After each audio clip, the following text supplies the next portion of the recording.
make sure, real quick, Clay here, happy Thursday. Make sure you go down and click on the link below where it says questions and answers, and that way, and introduce yourself. And I'd like to say hey to everybody that's here already. I'm going to do that in just a second, and be ready to pop up some questions, right? And I will do my best to answer those somewhere in the middle. I might grab a drink of water and flip over and check that out, or I may go and wait until the end. So we'll see which way it goes. Here's what we're going to do today, though, guys. I'm sorry. Let me do like an official start here. First off, hope you like the hat. Styling with the hat day. To be honest with you, it's a little chilly. That's why I'm throwing on the sweater and the hat. All right. Here we go. My name is Clay Green, and I've had a very exciting life, and I've learned a couple incredible and important lessons about your brain. It's going to be interesting as we talk about the brain with this hat on. As a matter of fact, as I think about it, we'll deal with that as it comes. So the things that I've learned about the brain and how our brains actually physically operate and how they're connected to entrepreneurship is pretty mind-blowing. Yeah, tongue-in-cheek. Pun intended. Okay, so let's see. Let's get this thing started. First off, Greg, it's great to see you, brother. I'm hoping and excited that you are here and having fun. Chris, it's incredible that you're here as well from up in the tundra of Canada, which is probably not the same as the big city that you actually live in. Amber, I'm thrilled to see you here as well. Scott, glad to see you here, brother, and I hope you're having fun as well, brother.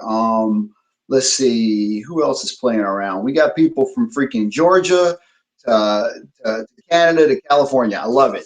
God bless the interwebs, man. I love the technology. All right, let's get this thing started. Let's get this party started. I need to get back down and make sure that I see your, hey, Gene, how you doing today? Let's see what's going on. I got Yasmin. Good to see you too. We're down in California. We got a couple people from California anyway. California. All right, let's get this thing going. To get things out of the way right away, the reason that I'm doing this webinar is because I have a new class. I have a mini class. I have a shortened and condensed class that I'm going to be offering you guys. It's at the end. It's not even at the end. I'm going to do it now so we can get it out of the way, because I just want to get out of the way so we can get to the brain part. All right. I'm not one of these pitch guys. You're gonna, as a matter of fact, today's main topic is think, do not react. Whereas if you go and you like grab a bunch of these internet guys and you go watch a bunch of webinars, they have teams of people. Like, I've been to these trainings where they tell you how to what to watch, how to watch it, and what to do, excuse me, at certain times based on the emotional tone of your audience. It's amazing how these guys have like systematized the science of selling. Not me, man. The reason that I hope that you purchase this class is I hope that you purchase this class, if you purchase this class, because it makes sense to you.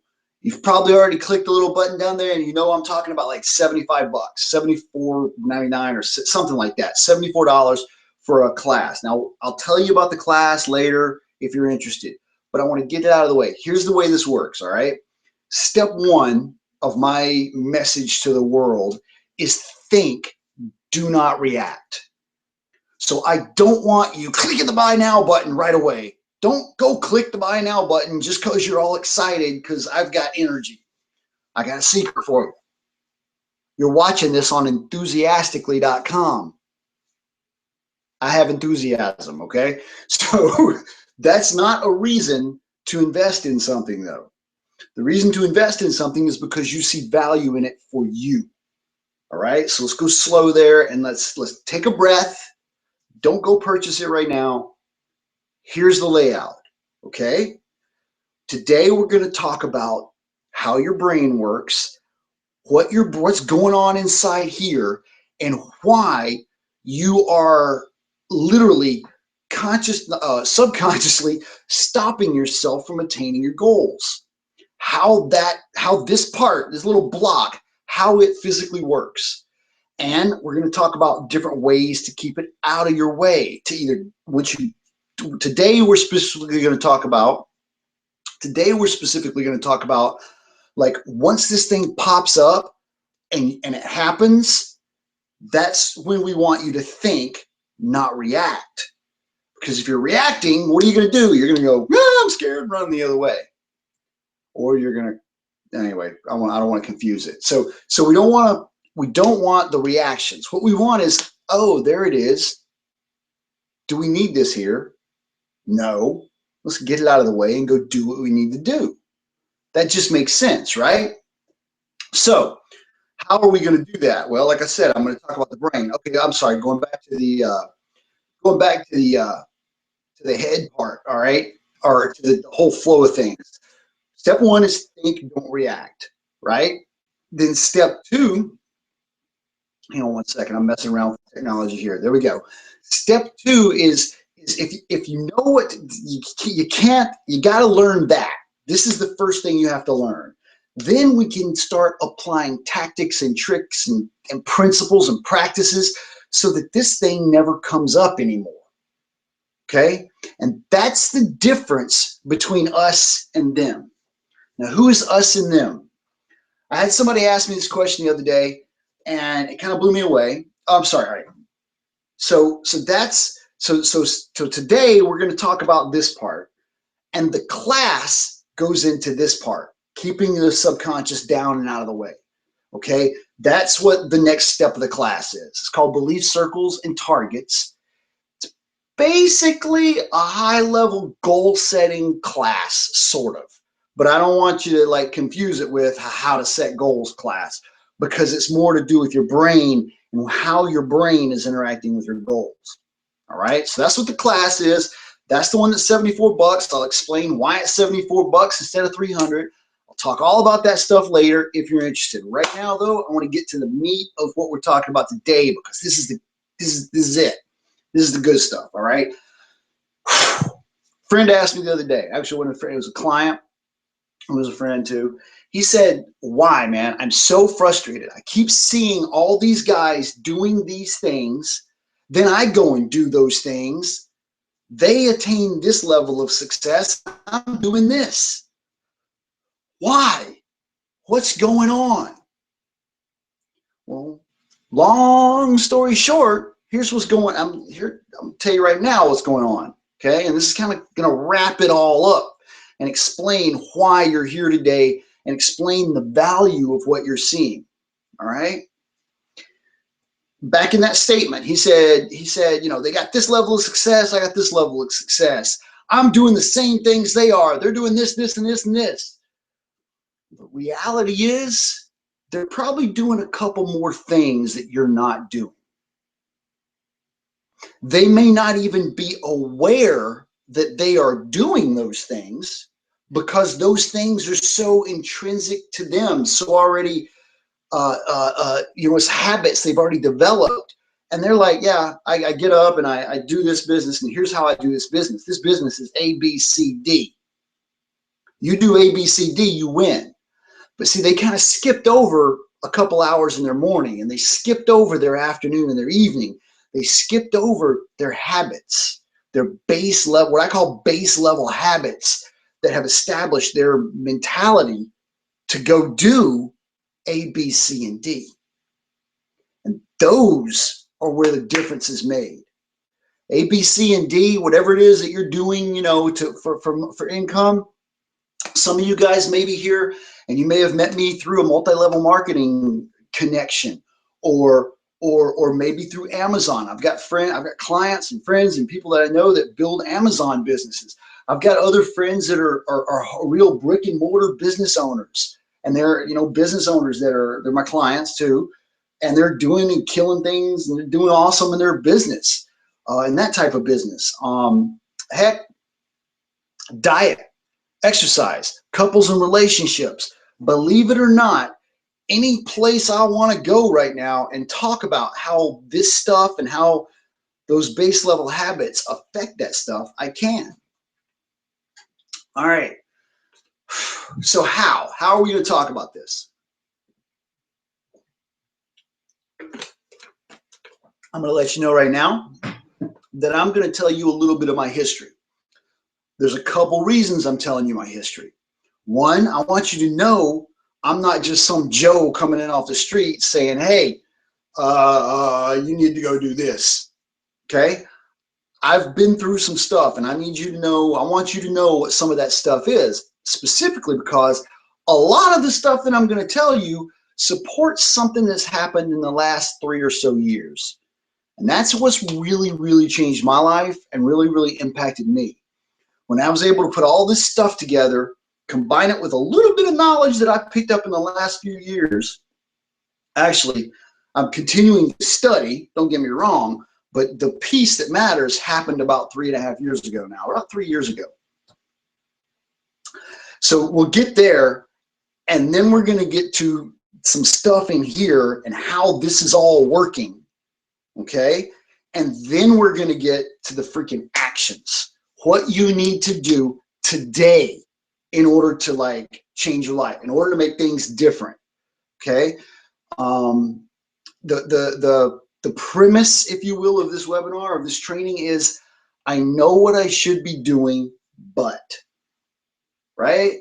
We all suffer from that. Like, I'm going to be real with you right now. I'm doing something today after this meeting. I've got another meeting, and I've got to go do something that I don't like doing. Let's just say I've put it off for a good solid 2 months now. I've successfully avoided it for 2 months. But you know what? I'm doing it. And the funny part about doing it now, it's like the more I practice what I'm explaining to you guys and what I'm going to be sharing with you guys, the less I dread it. It's pretty amazing. It's just weird. But it doesn't matter. Like what that is doesn't matter. What matters is the core, and it's kind of silly, but what matters is these core base habits have changed how I've approached my business. They've changed how I've approached my life.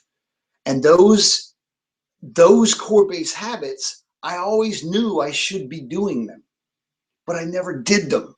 Not consistently, not right. You know what I'm saying? And right could be different for different people. I know that, but the point is, I have now started doing those habits, and it's incredibly different. Everything is. Let me break it down for you, all right? Let's go back a little ways. And I'm going to go through this pretty quick and pretty fast, all right? So hold on for the ride. Long story short, I'm from the South. I'm from Alabama. High school education from Alabama. I went from a high school education in Alabama, and I joined the U.S. Navy. I joined the U.S. Navy, and I went into the nuclear propulsion program. Now, don't go getting all weird thinking nuclear weapons and all that stuff. Those exist, but I wasn't working on the weapons. I was a nuclear reactor operator. The nuclear reactor is what they use to generate heat so that they can use that heat to generate electricity and spin the wheel or spin the propeller on the ship and push it through the ocean, right? Well, I was on submarines, but so I was a nuclear reactor operator on submarines. Here's the cool part.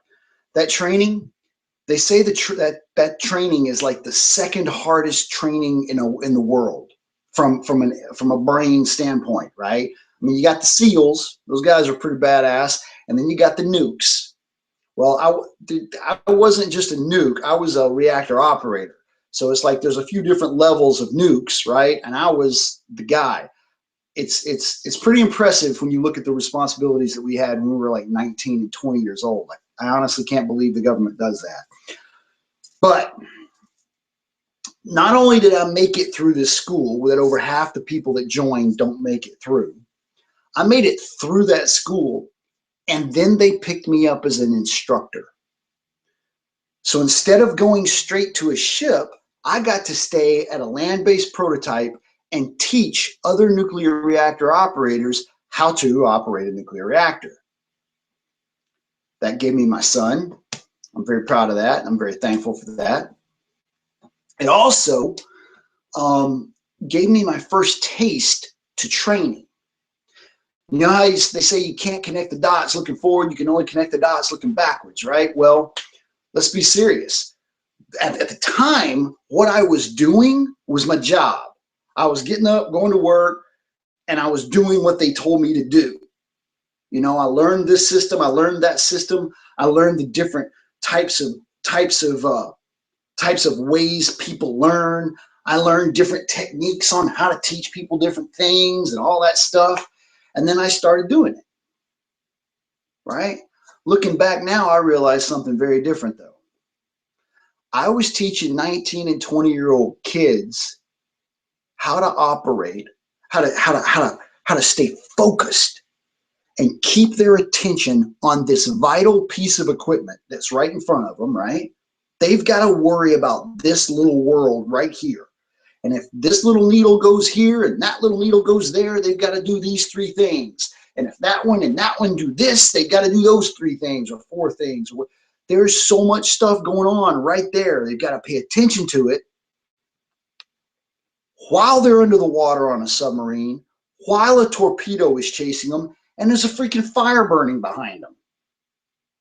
They can't run. They can't get away from the fire. They can't go fight the fire. They can't control if that torpedo is going to hit them or not. All they can do is make damn sure that that one thing that they're responsible for doesn't fall apart. So even way back then, I was teaching people how to not have the natural fight or flight subconscious reactions and stay focused on their job. I'm proud of that. All right, so now that happened a long time ago, 25 plus years ago, okay, guys? That's how old I am. But what happened next? So I had my taste of training and I was really excited about that. Next step was I went into working with semiconductor manufacturing and semiconductor equipment manufacturing companies. Basically, I worked for a company that sold a machine to companies like Intel. So I was a supplier to Intel as a trainer. Then after 6 or 7 years of that, I went and worked for Intel for 6 or 7 years. And after that, I've worked in that industry for another 5 or 10 years, about 5 plus. So I've got quite a lot of experience training adults how to operate on complex systems, electronics, electromechanical systems, robotics, lasers, high vacuum, plasma physics, toxic gases, excuse me. It just goes on and on and on, the different stuff that I've worked with and taught people how to manipulate and operate that stuff. Not just that, but how to troubleshoot it, even though the boss and the boss's boss and everybody's watching, and it's a very expensive piece of equipment. And if they make a mistake, they could do incredible amounts of damage to it under high stress situations. Again, helping people learn how to operate effectively inside their own head or outside their own head without being affected by stuff around them. Next step, snowboarding and sport bike motorcycles. I then started teaching. At some point in the middle of all that, I fell in love with sport bikes and snowboards. I taught snowboards for a couple of years, and I've ridden snowboards for a long time. And then I jumped on motorcycles, sport bikes, the racing bikes. Now, this is important because this is kind of getting to the point where it gets real. And here's what I mean by getting real. On a motorcycle, if you're an adult learning how to ride a motorcycle, now I want to stress adult learning how to ride a motorcycle, and I want to stress in America because different countries do this differently. But in America, there's some ways they could improve things. And they could, one of those ways is if they understood what I'm going to explain to you right now. Here's the deal. One reaction on the motorcycle driver's part, and he could die. Like all the reactions, all our natural reactions. For example, we're walking through the brush, caveman days. Let's go caveman. We're walking through the brush and we're hunting, and all of a sudden the bushes rumble. There's something in the bushes.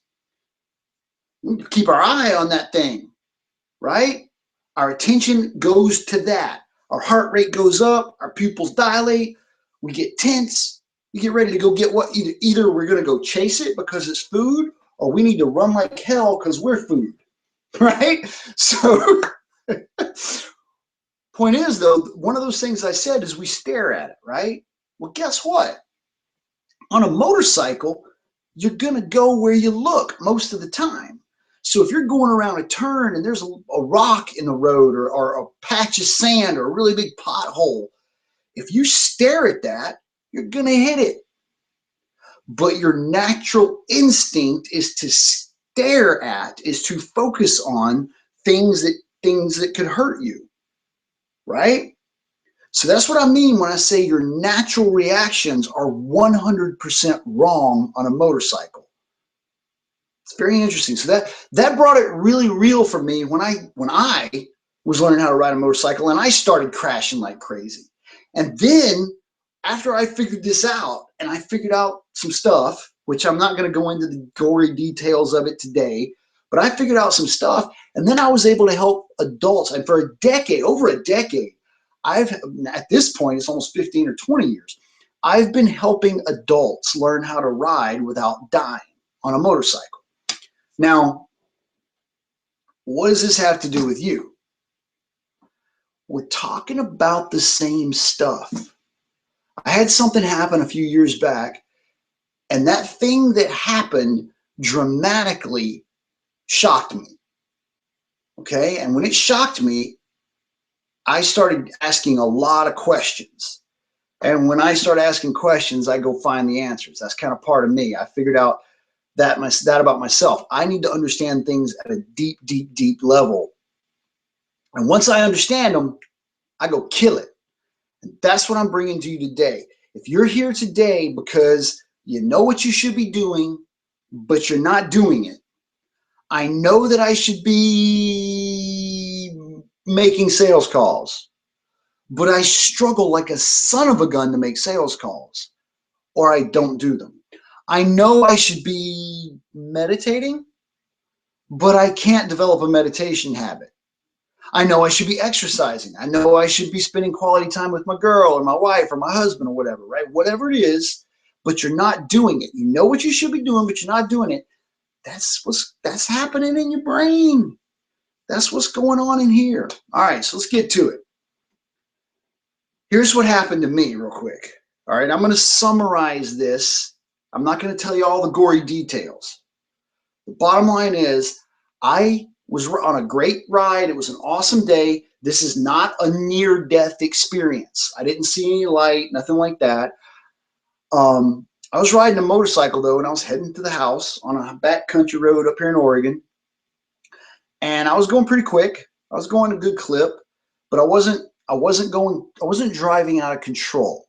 I wasn't going so fast. And that's a big piece of this. When we get into the nitty-gritty of it later, I'll be talking about a reaction threshold. I was operating well below my reaction threshold. If I would have been closer to it or above it, then the story that I'm about to tell wouldn't have turned out the same way. Here's the deal. I'm riding my motorcycle, and a deer ran into the front of my motor. I hit a deer on a motorcycle going 85 miles an hour. Here's the kicker. I didn't crash. That part still like hits me. Like I still get butterflies when I think about that. Now the funny part is when the deer hit me, so there I am riding. I'm on the left, I'm down here, all right. When the deer like came off the side of the road and hit me, I didn't see it coming. My only reaction was I was focused on where I wanted to go, and then I saw a deer eye. It was like right there, like literally, it was right there. It hit. I don't want to get into the gory details right now. Let's just say that the important part is this. I was lucid. I was calm. I was relaxed. I was just cool. I was like, a deer. Well, crap. Okay, white line, which is the white line around the curve that I was in, the road and all that, and I kept focused on where I wanted to go. And then some stuff happened. And I noticed it and I paid attention to it. And it was just this cool, calm thing. I can send you links. If you're curious, send me an email. I'll send you a link to a video where I go into some gory detail about what happened. Big picture, what happened was I remember a few things happening. I remember A, B, C, D. And then I was like, I didn't crash. Woohoo! And I was like really excited. Like, I cannot duplicate that excitement. I've never been more excited. I jumped up and down for what seemed like 10 minutes, man. I was screaming at the top of my lungs. I couldn't believe I didn't crash. All right, then, remember at this point, I've been teaching newbies for over a decade. I've been helping new riders for over a decade. So then I go back. Like I had to stop the motorcycle, right? You got to stop and see what happened. So I stopped the bike, and sure enough, my radiator was damaged, so my coolant was gone. I wasn't leaking oil, but the radiator was done, so I couldn't drive it home. So I go back and I look and see what happened. And I've been analyzing crashes for over a decade at this point, and really learning and really understanding how to read tracks and signs and skid marks and stuff like that. Well, I go back and look, and the bottom line is A, B, C, D. Those things happened, but between each one of them, like 1, 2, 3, 4, 5, 6, 7, 8, there was a lot of other stuff happening that I should have, that I was, frankly, I'm shocked as hell. I'm shocked as all get out that I did not, here's the hard part, here's the important part. I did not perceive at all any of that happening. I know it happened. I have photographic evidence that it happened. There's no question in my mind that this stuff happened, but I wasn't there. I was there because the other stuff that happened in the middle of that, right? And I had reactions. Not reactions, those are the wrong words. I took actions based on things that I saw.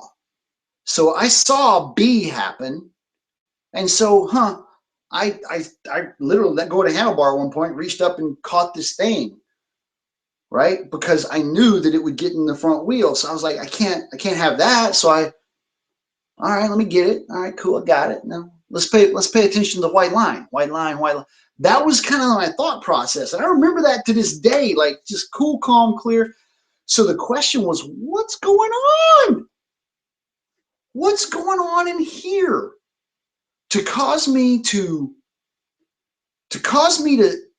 only sense these things and ignore all this other stuff that's happening? And we're talking physical, like think about a bucking bronco. Think about a freaking a cowboy. That was happening to me, and I didn't sense it. Blew my mind. About a week later, I found a book called The Rise of Superman, and it explained what happens in the state of flow. It broke down the state of flow to some incredibly nitty-gritty details, and it told some really cool stories about extreme athletes. Highly recommend that book. It's a really good book. All right, so that was the start, okay? That was the start of me diving into this stuff. Since then, I've read a lot of other books. Another really awesome book is, not that one, hang on, Iconoclasts. Iconoclast is another incredible book that explains the differences between how people like Bill Gates and just Steve Jobs and Michael Jordan explain Da Vinci and all these the greats, right? It explains the differences between how they think and how average people think. And it goes into gory detail about how your brain works. And that's where I'm going to go with you guys right now, okay? I want to take all this stuff that I just described, everything that I've learned, and I want to connect it to you. I want to help you. So take a few seconds. I'm gonna grab another drink of water. Take a second and think about why you're here. What prompted you to watch this video today? What are you not doing or doing? Let's go with not. What are you not doing that you want to be doing? Or what are you doing that you do not want to be doing, right? It could be the other way, like you want to stop smoking, let's say.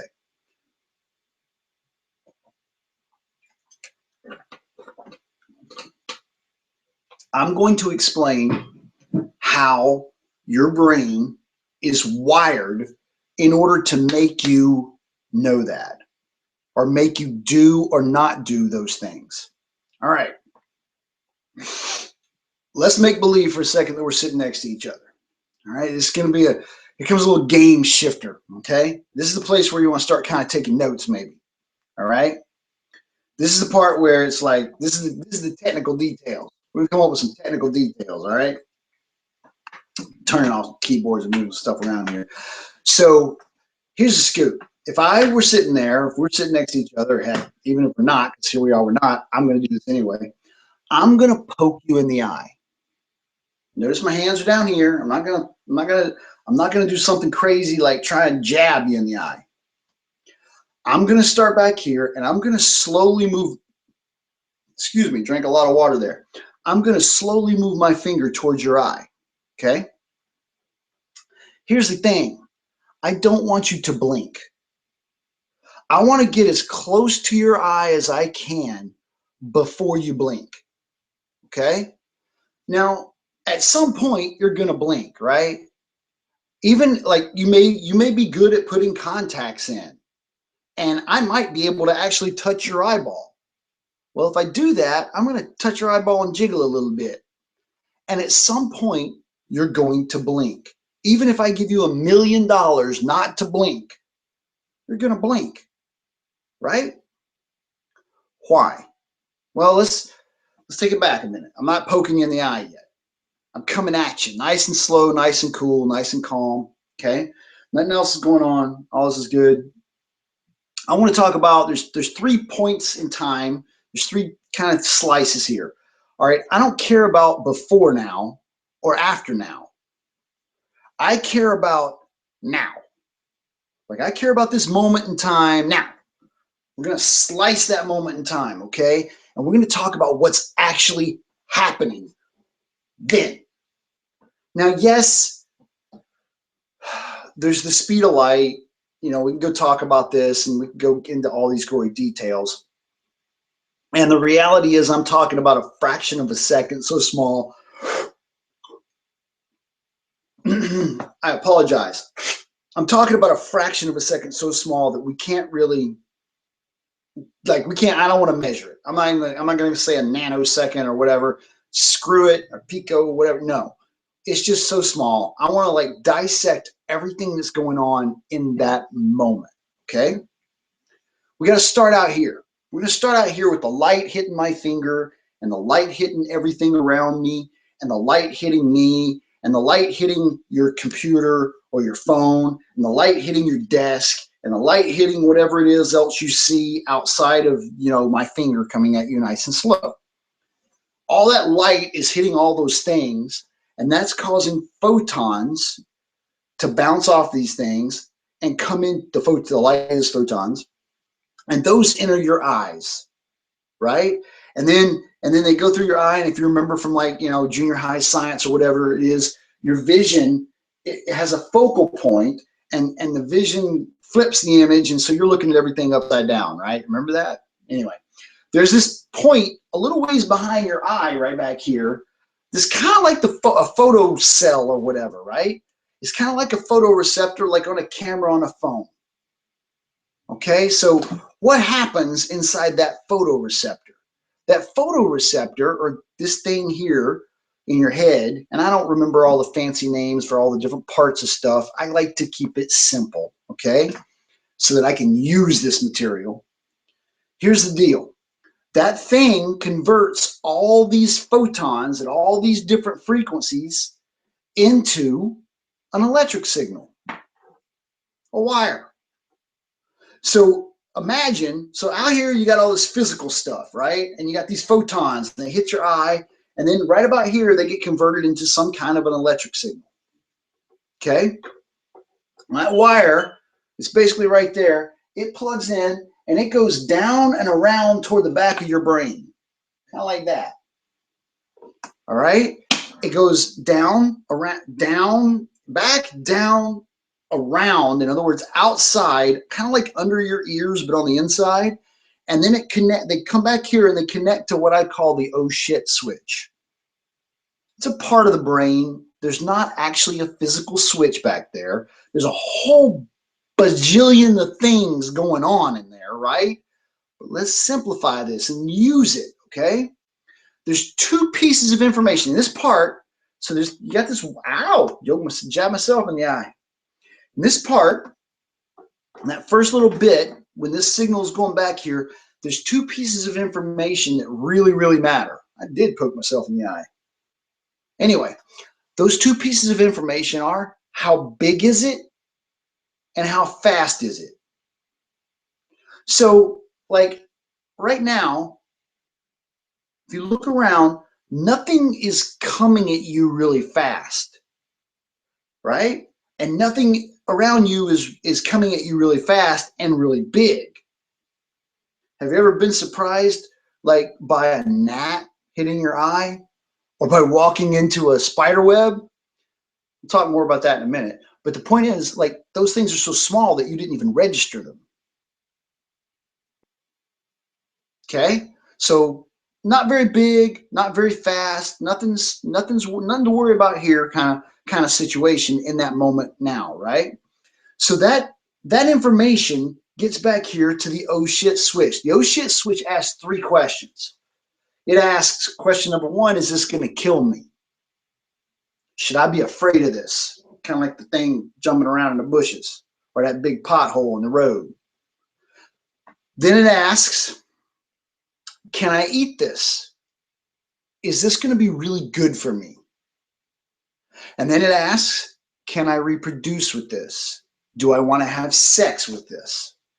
By this, I mean whatever's in your vision. All right, so let's go over those again. These are very important questions. Is it going to hurt me? Is it going to help me a lot? Do I want to reproduce with it? Those are the three questions. Notice I'm doing them this way on two different hands for a reason too. One's bad, two are good, right? There's two possible good things and only one bad. I've been thinking about that a lot lately. We'll talk about it in a few minutes. For now, let's stay on track of where we're going. The story about my finger coming at your eye in the moment now. How big is it? How fast is it? Is it going to kill me? Do I want to eat it? Do I want to sleep with it? If the answer is no, nothing happens.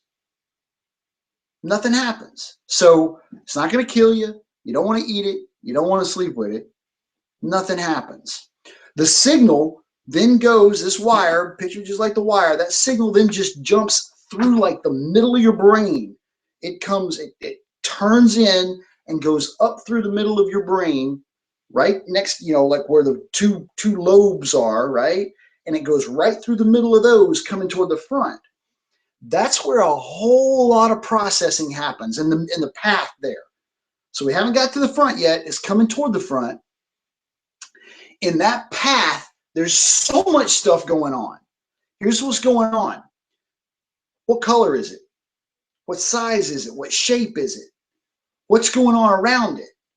What's this? Like the color here, the shape here, the color here, the way the colors are shadowed here, the colors here, the colors here, the colors on the wall, everything that you see is kind of like cataloged or encoded on that signal as it's coming from the back to the front. Then colors, shapes, sizes, dimensions, where it's at in space, over here, over there, all that stuff hits your frontal lobe. That's where all of a sudden your frontal lobe goes, okay, what is all this stuff? Well, that's a hat. That's Clay's face.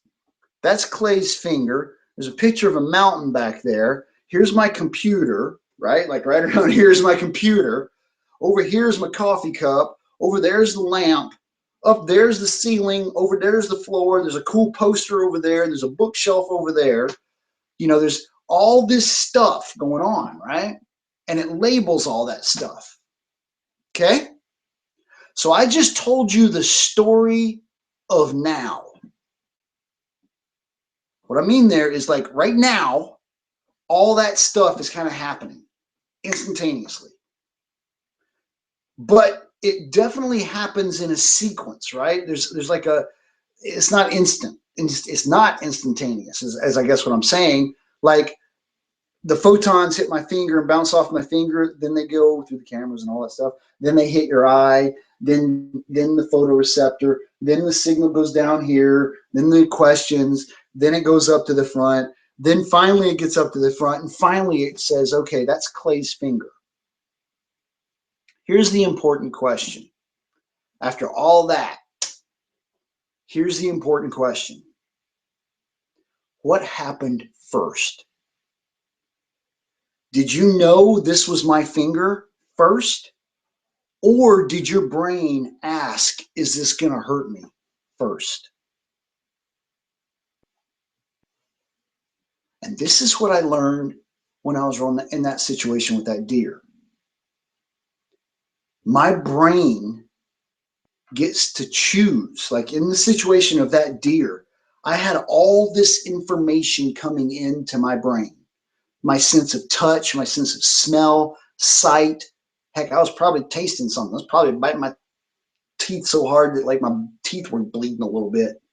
I don't know. No, I do know. Actually, I was relaxed. I was breathing. My jaw was relaxed. Now I think about it. But all this stuff was happening. My brain selected which bits of information got to my frontal lobe so that I could think about them.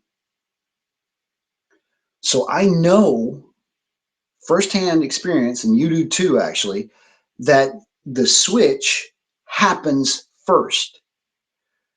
Outside input, outside stuff goes through your senses: sight, smell, taste, hearing, touch. Goes through all those senses and it gets processed in your brain and it goes through that switch. Then it comes up to the frontal lobe so that you can identify what the hell's going on. But again, the switch happens first. So, like examples, have you ever been walking down the street and something really loud happened? A car backfires and you duck? Why did you duck? It's a car backfiring. It's because it was really loud.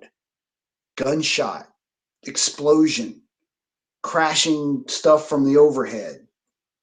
Your body felt a threat and it reacted. Have you ever been walking down the street and had something pinch you or bite you like a bug and you smack at it, but you weren't sure if it was a bug or somebody shot a poison dart or what, right? Hell, it could have been a gunshot coming from that loud noise.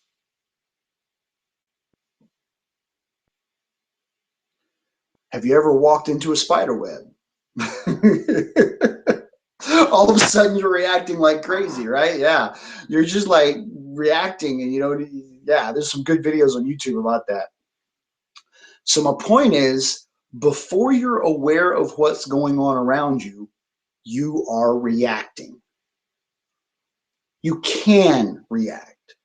Now that's out. Here's the censure. Here's the like, holy cow, wait a second part. And then I'm going to tell you what to do about it. All right. The holy cow, holy smokes part is this. That is the stuff out here. That's how you interact with the outside world. Let's talk about starting a good habit. Or let's talk about picking up the phone and making a sales call. Like, just think about that for a second. You start thinking about the stuff that you know you should be doing, but you're not doing. Think about that for a second. What's like, Is there any finger coming at your eye? There's no loud noise. There's no spider webs. Where is that anxiety you start feeling coming from? If you can take your finger and you can point to it, so it's obviously coming from your brain because you're thinking about it. You're like, okay, I'm really nervous. Good example, I'm nervous about walking across the bar and talking to that girl. That's a really good example, right? Or guy, whatever it is. There's a million examples we could whip out here and think about, but I run out of time when you get to the point, when you get to the magic, the silver bullet, okay? That anxiety that you feel when you start thinking about picking up the phone and making that call, for example, where is that anxiety source? It's a thought, right? You're either worried about, there's three types of pain. There's process pain, there's outcome pain. I can't remember, it doesn't matter what they all are right now. Bottom line is, you're worried about something to do with picking that call up, picking the phone up and making that call. Where is that worry coming from? It's in here. If you can point to it, like some people call it the subconscious, some people call it the voice inside my head, and it's like, right in the middle. Some people put it up here, some people put it back there. Some people picture a little evil angel and a good angel, right? If you can point to it, that's awesome. Point to it and think about it, and label it, all right? The bottom line, though, is it's in your head. I just described to you what's going on outside your head and how that gets interacted with and how that can hit your switch before you're aware of what's going on, right? Well, if there's something in your head that doesn't want you to pick up that phone, it doesn't want you to go to the gym, it doesn't want you to eat right, it wants you to sit still right where you are and not take any chances. It doesn't want you to do things like meditate or journal or write down your goals or build a plan or all that stuff that you have anxiety about, doing your taxes, taking care of your customer, whatever it is that you have anxiety about, fear, the feelings. Anytime you have that, what's happening is something in here is hitting that switch so fast, and you don't need to know. There's no way, like that's happening. That is happening. Your subconscious is triggering your switch so fast before you're aware of what you're thinking. You don't even need to know what you're thinking. The way I figured this out is I was doing sales calls and I would listen to the recordings and use money. I have an issue with money. Everybody does in some level, right? I had an issue with money. And I knew that when I got to this money discussion, when I was going to ask this guy for $5,000 or whatever, or 10,000, whatever it was, or 2,000, whatever the heck it was, when I got to that point and I was going to ask him for money, I knew I was nervous. Well, here's what the recording showed me, though. The recording showed me that if that was going to happen down here, right, that way up here somewhere, my voice started cracking. I started having physical symptoms of being nervous and anxious way before I got to the point of worrying about the conversation. Like I was still thinking about the technical details of stuff. And I was in this passionate, awesome place, right? About stuff. Like you see me now. I'm excited about this stuff. And I was excited about what I was offering. It was a software business I'm talking about. So, but then all of a sudden my voice would start cracking and I would start acting funny. And that's when I really started analyzing and I realized, holy cow, it's happening. My subconscious is triggering this switch way before I actually get to the point where I'm consciously thinking about the thing that I'm worried about. That's happening to you. And here's the sequence of events. Here's what happens. Like let's talk about your calendar. Let's say after lunch, you're going to make some sales calls. Well, guess what? Your subconscious is going to be nervous about doing those sales calls. So during lunch, it's going to pop up everything it can to hit this switch to cause you to start to feel nervous and anxious, to warn you there's something big and scary in the bushes, to warn you and try and protect you from going over there where it's big and where something big and scary could get you. So it hits your switch. So let's go back. I'm gonna go slow here. Your subconscious, before you are consciously aware of it, you could be thinking about chicken or roast beef, right? But your switch is getting hit. That causes chemicals to be released in your brain, which cause a physical reaction in your body. Evolution can't stop. You can't stop evolution. That physical reaction in your body causes certain physical sensations.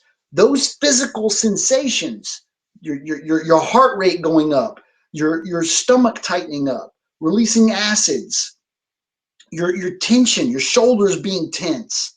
There's a million things that could be going on. You could feel constriction in your throat. I mean, the list goes on and on. The bottom line is those physical sensations are then sensed by your brain, and your brain connects those physical sensations to memories and thoughts. And it says, ooh, that feeling is kind of scary. That feeling is tension. That feeling reminds me of that time that girl broke my heart. Or that feeling reminds me of that time that guy laughed at me when I told him this or that, or whatever, right? There's a million things it can bring up because, and I can't guess what they all are because my mom told me I'm not good enough. My mom told me to always keep my mouth shut. You know, there's a million things that could be popped up, right? Well, that anxiety and that stuff going on, and then with those thoughts, mom told me I need to learn to keep my mouth shut. Well, crap, that makes me nervous. That makes me more tense. That makes me think about other stuff more. I call that the spiral of death. So there you are, spiraling down, right? I don't know about you. I've been in that spiral for weeks before. Hell, I would even go as far as saying I've been in it for months before, back when I had no idea what was happening. And when you go down for like a week, it's hard to get back up to where you were. It takes some time. And then well, first off, you got to recognize it. You got the momentum going down. Then you got to, okay, I'm going down. Now we got to turn this thing around. And it takes some time. It takes some time, right? It's a lot better and a lot easier if I could have caught it way up here and just turned it around, right? You with me? It's a lot easier to catch it and correct it when it's just a little ways out of alignment instead of it's a long ways out of alignment, right? That right there is what meditation is for. Did you get that? That is the purpose of meditation. They say they tell you all this other stuff. Meditation is about awareness. Exactly. Awareness of what's going on in here. Why? So that you can catch it when that stuff starts. The antidote. Let's talk about the antidote. Let's talk about the silver bullet. So if you're not sensitive, or if you're insensitive, it could take you like here's you in a normal day, and here's you depressed as all get out. Here's you like anxious and nervous and worried and all that stuff. Like that, your sensitivity to disruption from here is what we're talking about. If you've got to go all the way down to here before you recognize it, then guess what? It's going to take you a time to get up. The more sensitive you are about it, the quicker you can apply this antidote. And I'm going to tell you the antidote right now in a second. You can apply that antidote, and that immediately can allow you to be right back here. I'm not saying it will. I'm not saying it's 100%. It's up to you. Here's the scoop. As soon as you notice that you're like nervous about something, you're walking through the woods, and all of a sudden the bushes rumble. You're getting your lunch ready and you've got sales calls this afternoon. Or you're sitting in a bar and all of a sudden a gorgeous girl walks in. Or you're at the grocery store and you see an incredibly handsome man and he doesn't have a ring on and heck yeah, you want to go check out those melons he's checking out, or whatever. Whatever it is that causes that anxiety, as soon as you feel that anxiety, again, meditation is for the purpose of meditation is so that you can be super aware of when you start to feel this. As soon as you feel that, the antidote,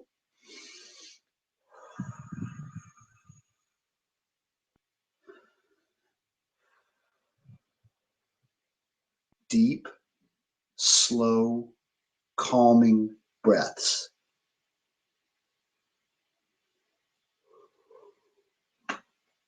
Made me yawn.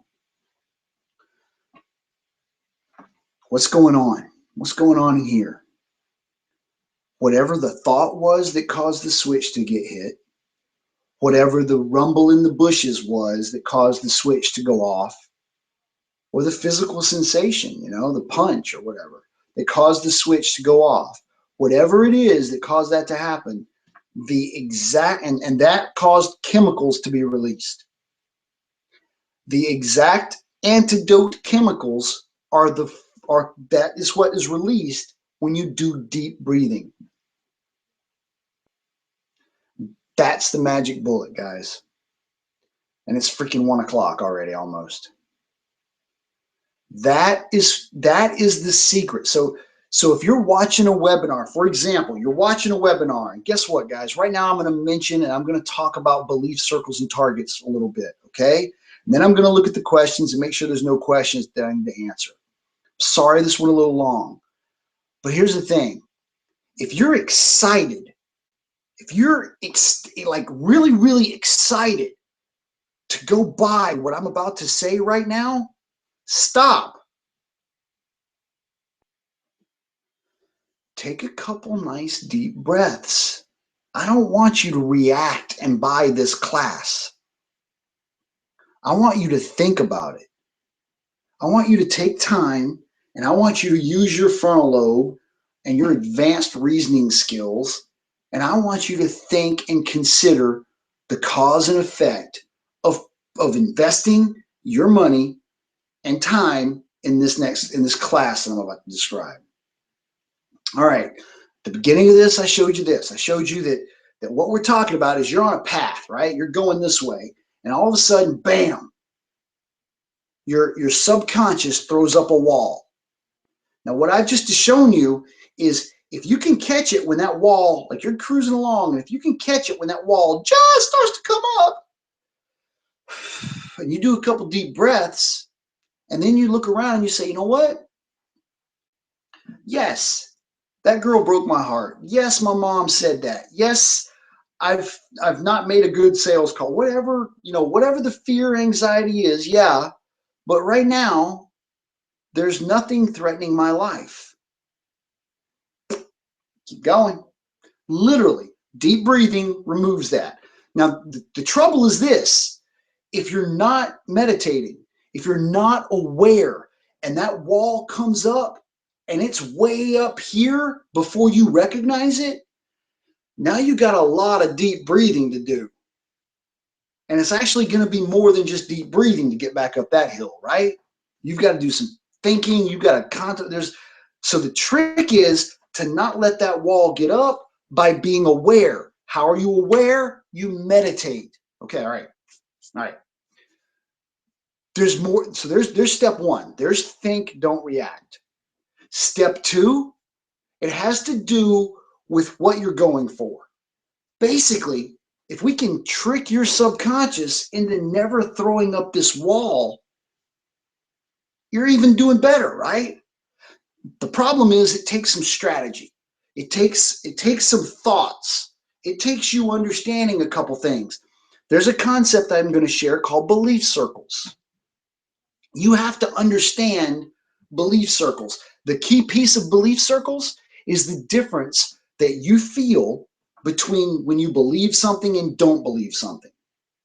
I mean, that's pretty simple, right? Like you either believe or disbelieve that we went to the moon, and you're probably pretty passionate about it. Like you believe it, or you believe that it's not possible and we didn't do it. You know, it's just one way or the other, right? Or you either believe that you're going to make $10,000 this month, or there's a little bit of doubt there, right? Not that it's possible that you're going to do it. So that's kind of what we go into that. But guess what? You being aware of whether you believe it or not is the vital part. How do you build your awareness, your self-awareness? More meditation.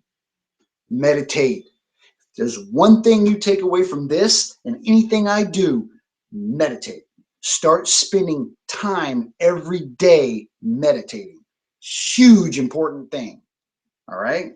So anyway, belief circles and targets. Like I said, this has to do with goal setting and all that good stuff. So we'll talk about targets, and we're going to dissect what this belief circle thing is, and we're going to give you more enabling information and power so that you can then sit down and set your goals appropriately, so that the wall never comes up, so that you just keep flying towards your goals.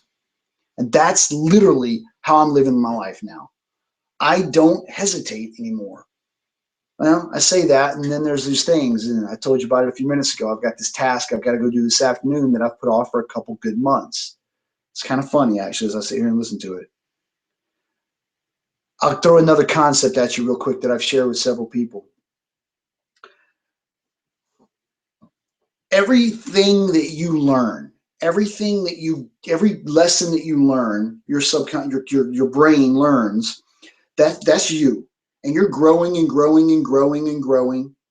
Well, here's the thing. Everything that you learn, your subconscious learns too. Your subconscious's job is to keep you safe, keep you right where you're at. You're alive right now. Don't change anything. Oh, we got to go eat. Okay, I'll go out, leave my office, open the office door, go down the stairs, and I'll make my lunch. Right? Well, think about that. I've got to climb downstairs and open doors and go into the kitchen. There's a lot of stuff. My subconscious doesn't want me to do that, except for the fact that I've got to eat. Well, my point was, everything you learn, your subconscious learns. So the better you get at outsmarting your subconscious and moving towards your goals, the better your subconscious gets at holding you back. It's a never-ending struggle. It's not really a struggle, though. You turn it into a game eventually, once you start thinking about things like that. All right, guys, we're running late. Listen, beliefs, I'm not going to be able to answer any of the questions. I'm sorry, Bernard. I'm sorry, Yasmin. I'm sorry, Sarah. I'm sorry, Alana. I'm not going to get to your questions today. I will reply an email, though, okay? So if you've got a question, actually, if you're watching this on replay, don't just hit me an email. But if you've got a question right now, go ahead and get it typed in down there. Sometime in the next 24 hours, I'm going to reply to all those questions. There's only a few, about a dozen. I will send those out within the next 24 to 48 hours. I'll answer those as best I can. But hey, I want to explain belief circles and targets a little bit more real quick. Right now, I have all these visions of adding all this stuff to this class. And that's why I'm only offering it for $74, because I don't feel like it's at this $300 phase yet. There's going to be a couple more interviews with other people. But for now, here's what you get. You get 3 lessons. And the reason I'm calling this a mini course is because I've taken a course that I've taught called Get It Done 101. It's a 6-week, very comprehensive, very thorough course, and I've boiled it down to the most important aspects. This was part of it. This webinar was actually one of those lessons that leads into belief circles and targets, and those are the cruxes. That's the heart of the matter, man. That's the heart of the matter right there. All right. Along with belief circles and targets, I'm going to throw in, I believe, the webinar on meditation. I spent an hour talking to another business owner that has had his life dramatically changed by meditating. His name is Sid. He talks about the Silva method, and he goes deep into explaining that and why you need to meditate, all this other stuff. So it's another perspective on meditation and a whole lot more information. And not only one, but I'm giving away to the people that are purchasing now. If you're watching this video, me with the hat, I'm giving away 2 strategy sessions. One, I want to make sure you understand everything that came out of this lesson. And 2, when you finish belief circles and targets, I want to make sure that you got everything there. Now, see, there's the thing. I haven't put a whole lot of people through this class yet. That's also why I've got this low price, because frankly, 100% warrant guarantee, 100% satisfaction. If you're not satisfied with this class, I will give you your money back, right? Well, I want to make sure that I understand everything you're getting out and that it's got everything that it needs in there, okay? So that's selfish reason I'm giving away 2 strategy sessions. But the cool part is those strategy sessions are going to help you a lot.